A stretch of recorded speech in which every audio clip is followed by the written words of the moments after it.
Hello and welcome to Manga Tori 96, and today we're going to talk about Arifureta Shokugyou de Sekai Saikyou. Today's topic will be on how exactly did Hajime became a ladies' man, as acquiring 8 wives and 1 mistress, although the mistress denies that she is one. Hajime becoming a ladies' killer didn't happen just because he became a badass missing an arm and an eye, as prior to this happening he already had one girl who was madly in love with him. So let's cover on how he made all of those women fall for him. But before we start, here's the spoiler warning, as I'll be spoiling a lot of things in this video, so if you don't want to be spoiled, I would highly recommend that you go and read the light novel, as it is an enjoyable read. For everyone else, let's start with the first wife, the vampire princess. Yue became Hajime's most important person after he fell into the bottom of the abyss. At first, when Hajime discovered her inside the 50th floor of the Great Orcus Labyrinth, he was willing to leave her behind, out of the cautions believed that she was sealed there because she was dangerous. However, after she begged him to help her by saying she was betrayed just like him, he changed his mind, freed her and renamed her Yue at her own request, as she didn't want her old name anymore. As the two traveled in the abyss and fought together to conquer the Great Orcus Labyrinth in order to escape, they quickly grew close to the similar backgrounds and circumstances. Whenever there is danger, Hajime and Yue always prioritize each other's safety. In battle, they move with perfect synchronization and are able to anticipate each other's moves, and the two have a deep understanding of each other as they were able to discern each other's thoughts. Even in public, they tend to get into their own little pink world and ignore everything in their surroundings. Even though Hajime is surrounded by women who want to be his lovers and Yue herself wants him to be intimate with her, he has never wavered in loving her. His reasoning being that it's because he is a man who would never cheat on the woman he loves and wants to monopolize by Yue's sins. If the situation was reversed, he would never want Yue to be with anyone but him, as Yue wants the same thing. If anyone says Yue's name without honorifics, Hajime will make them suffer, as they have no right to say Yue's name due to him being the one who gave her this name.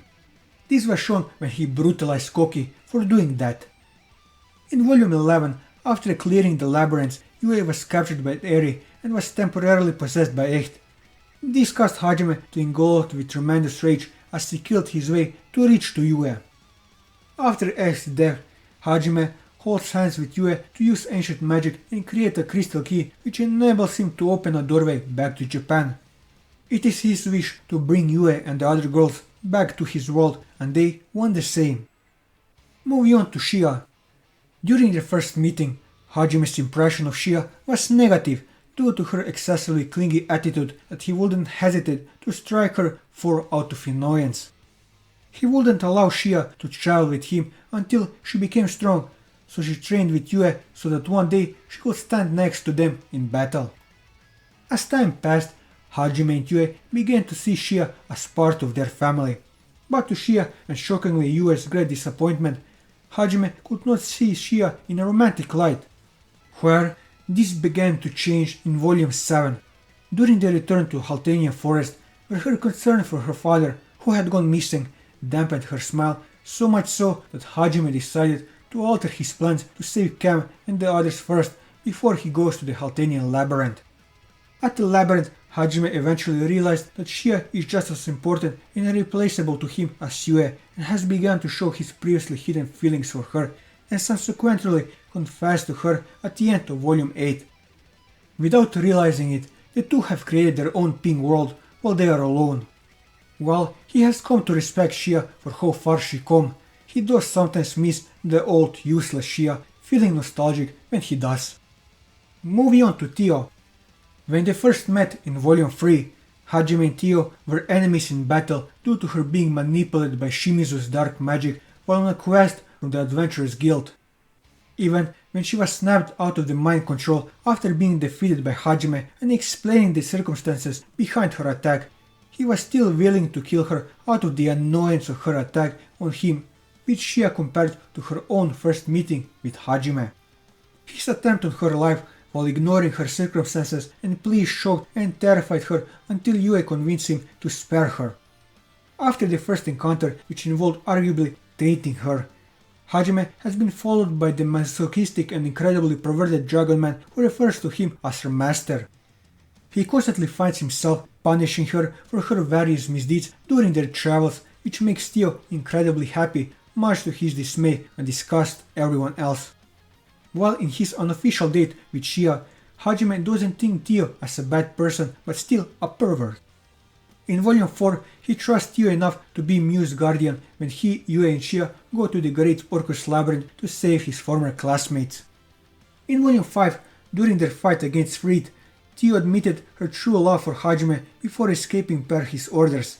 Since then, Hajime has become slightly more tolerant of her and sees Theo as a member of their group. He also has great respect for her wise decision and being able to remain calm in situations that even Yue couldn't hold her composure. This, in addition to her always doing her best to get along with everyone and her superb insight. Hajime was forced to admit to himself that if it wasn't for her pervertedness, she could be the perfect woman for him.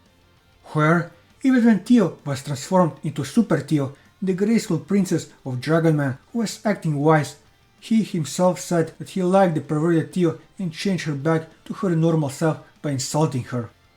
While initially Theo joined his party with the intention of using him to fight Echt that destroyed her country out of revenge, this was known by Hajime, which is why he had her and Aiko aid him during his battle against Noid by defeating the Holy Church members who were interfering, thus helping her achieve her revenge.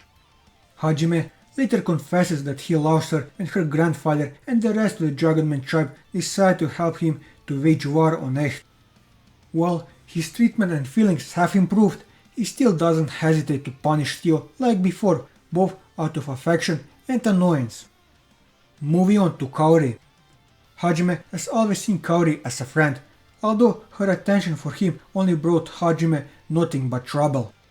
When he fell into the abyss and began his journey afterwards, he decided that he wants nothing to do with his former classmates after his transformation.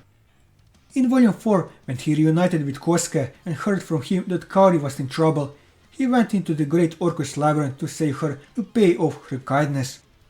While he said that he would not respond to her feelings because he was in love with Yue, she refused to give up winning him over.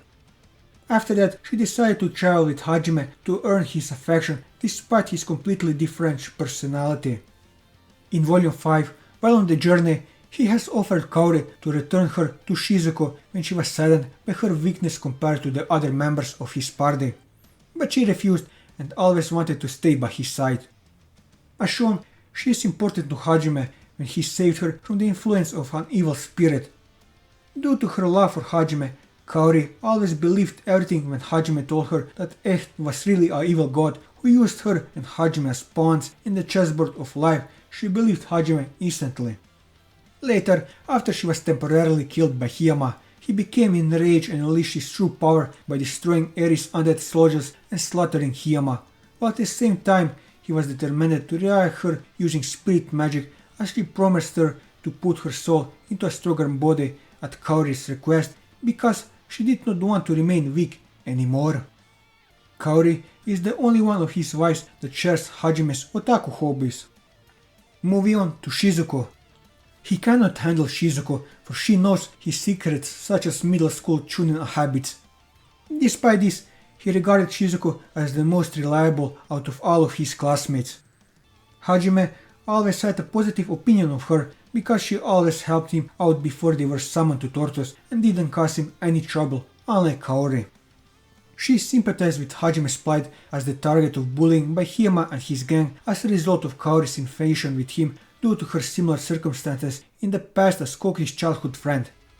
Even after his transformation, he still spoke with her more nicely compared to the rest of his classmates. The way he got along with Shizuku caused Yue to see her as the last boss who she and Kaori might have to go against for Hajime's feelings. He was also willing to help her out on many occasions, including giving her one of his masterpieces, a new enhanced black blade katana that works better for her fighting style and consoling her after Kaori's death. After reviving Kaori, Shizuku owed Hajime a great debt for saving her best friend. Unlike Koki, Shizuku doesn't condone Hajime for killing Hima, and she only condoned the traitor for what he had done to Kauri, or not revealing of Ash's true nature as an evil god earlier upon the reunion. After conquering the trials in the true Haltanian labyrinth, Shizuku couldn't stop thinking about Hajime due to her own preferences for men that she can rely on, in addition to her living in an illusion where Hajime is her prince. It was during this event that Shizuku realized that she loves him, due to him being the only man who sees beyond her strong and mature exterior, protects her and does not expect her to always be strong. However, Shizuku refused to accept her feelings, thinking that she would be cheating on Kauri. Those feelings also made her unconsciously jealous of Shia when Hajime declared her as his second lover. In Volume 9, after Hajime saved Shizuku from being killed by her first covering of Schnee doppelganger and also gave her encouragement to accept her negative feelings that allowed her to defeat her doppelganger, it cemented Shizuku's resolve to pursue her love for him. Happily accepting a handcrafted Heraclip type restoration magic artifact from Hajime as his second present to her, Shizuku peacefully slept on his back as he carried her to find the others. In Volume 10, after Hajime stopped a corrupted Koki's rampage without killing him, with gratitude and love, Shizuku affectionately kissed Hajime on the cheek, confessing her love for him, and she will do anything to become his lover, which Hajime silently accepted and did not reject compared to the time he received Kauri's love confession, given how he has already decided to practice polygamy with the other woman in his harem. After she returned to Japan, Shizuku became one of Hajime's wives. Unfortunately, her so-called fans of the Soul Sisters, who are actually her annoyances, failed to try to break her relationship with Hajime, and the students of her family's dojo failed at attacking Hajime, only for both those groups to be easily defeated and completely humiliated by him, which after they caused misfortune to Shizuku. Moving on to Aiko. His own teacher was transported to Tortoise along with her students. At first, she thinks of him as one of the students that she cares for. She feels very responsible for his apparent death and does whatever she can to protect her students, even using herself as a bargaining chip. In Volume 3, when it was revealed that he was still alive, Aiko was relieved that he had survived, but was dismayed by his complete change in personality, having become a cold, cruel, ruthless, sadistic and indifferent man, but at the same time happy that Hajime found people he trusted. When she fought him again after hearing Yue and Shia declaring that they are Hajime's women, Aiko misinterpreted things, thinking that Hajime was playing womanizer instead of worrying about returning. Later, at the end of Volume 3, when Hajime had killed Shimizu, knowing that he had done it for her sake, she became conscious of him as a member of the opposite sex. In Volume 6, Aiko comes to accept that she loves him after he saved her from Noint, and he confronts her after she and Theo destroyed the Holy Church and killed all the people inside, although she's still troubled with the fact that she is the older and his teacher. Where Hajime later pointed out both of her problems are meaningless, as he will stop being her student after he graduated high school, and their age difference is pretty pointless considering how much older Yue and Theo are in comparison. With this, I covered everything that I wanted to cover on Hajime being a womanizer. And that will be all for this video. If you like this video, leave a like, leave your thoughts in the comments below, or subscribe to the channel for more manga reviews and One Piece content. And until next time, take care.